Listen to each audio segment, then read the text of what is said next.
So, what are the rules and guidelines? No? Doon lang tayo sa mga vloggers kasi meron siyang specific rules para sa mga police, medical personnel. So, doon tayo sa mga vloggers kasi ang haba nito nung binabasa ko eh. Nag-chat GPT na nga ako eh. So, basically, vloggers who use mga BWCs or body cam camera or ARDs to capture the image. ARD, ito yung mga alternative recording device. Tulad ng audio, video, or persons uploading, posting, or publishing otherwise may be deemed to parang in violation dun sa parang processing of personal data. When this happens, yung bloggers need to comply with Section 2 and 13 ng Data Protection Act, which emphasizes the requirement of the following reasons. Parang okay lang dun sa Section 12 and 13 pagdating sa medical reasons, emergency, public safety, and basically, kailangan may consent nung subject. Yun yung ina-address nung Section 12 and 13 na yun. At least sa pagkakaintindi ko I am not a lawyer, so hindi ko sure. Kami din, kaya okay lang. I'm not a lawyer.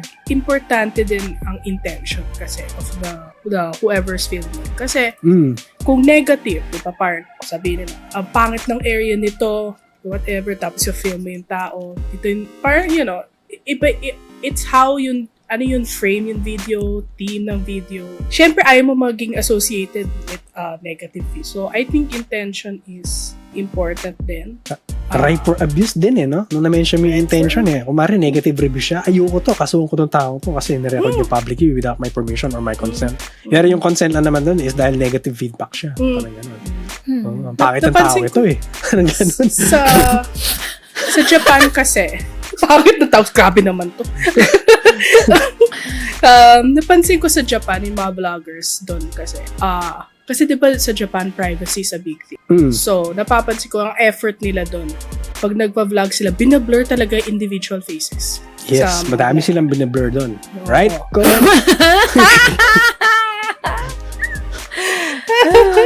Pero yes, I agree. They are very private people. Yun. Main lang, may effort lang yun. Usually, kailangan mo may editor talaga and all that. So, to be fair, mga bigger channels is ginagawa na rin yung practice na yun They blur yung mga tao sa likod nila. Lalo na if public place siya or something. Or lalo na may minor na involved yun. Yun kailangan blur siya. For sure. Yeah. So, may may additional information according to Yugatex article. Thank you for summarizing.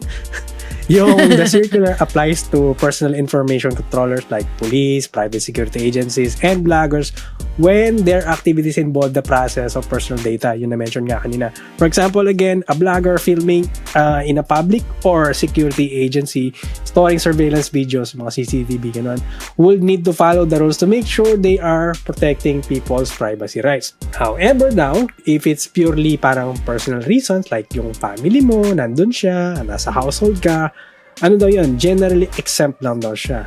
Pero again, as long as hindi siya used for commercial purposes or in-upload mo without the people's consent, gano'n. So kahit magkakaibigan tayo, nirecord mo ko, Shell, gano'n. Tapos nireport mo in-upload mo. Pero nireport mo. Wala akong consent nito, gano'n. Bawal yun. Wala. Bigla kunwari yung mag-jowa, nag-record na, tapos naghiwalay. Tapos nagreklamo, wala akong consent dyan, kasuhan ko nga. Pwede yung gano'n, no? Hinalikan niya ako without my consent.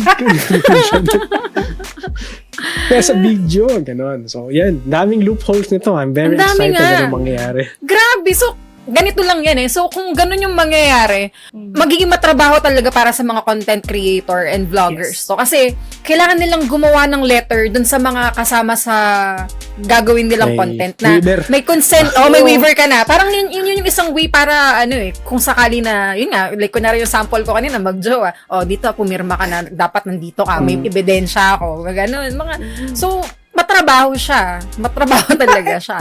Pero, paano yung kung example na sa mall ka, bibigyan mo lahat ng waiver.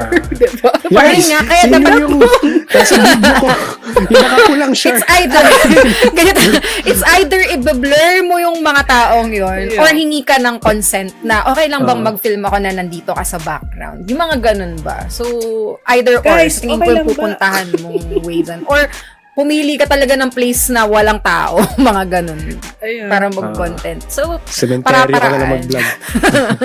pero sa akin actually nung the more na pinag-uusapan natin, maganda nga siya yung purpose niya. Like kasi iba hindi talaga nila gustong nasasama sa content. Pero dahil wala silang magawa dahil nga yun nga, ang dami na ng vlogger ngayon sa totoo lang, ang dami nagiging content creator. Ano yun natin yan, yung iba talaga, hindi na rin nakakabuti para sa ibang tao na nandun sa content nila. Parang ganun. So, for me, mas marami yung pros nito kaysa sa cons niya. Kasi nga, para sa ikakabuti ng mga stranger na nasasama lang sa content.